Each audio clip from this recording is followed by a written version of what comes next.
Après l'échec d'une fusée Falcon 9 de SpaceX ce jeudi, la FAA a annoncé demander une enquête qui devra déterminer la cause de l'incident et proposer des actions correctives.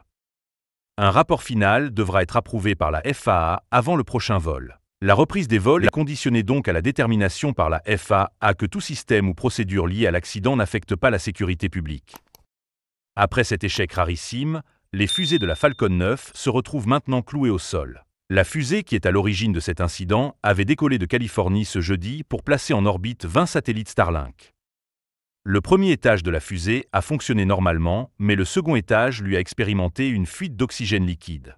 L'engin ne pouvant pas effectuer l'une des poussées prévues, les satellites se sont retrouvés relâchés sur une orbite ayant un périgée 2 fois plus basse que prévu à 135 km d'altitude.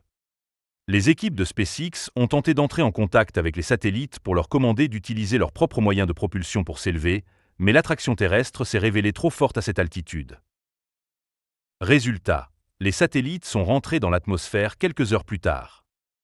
Cet accident a de nombreuses conséquences.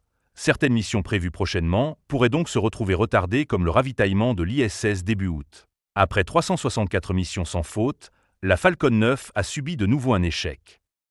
Espérons que le problème sera vite réglé. Sur ce, on se dit à la prochaine pour une nouvelle vidéo.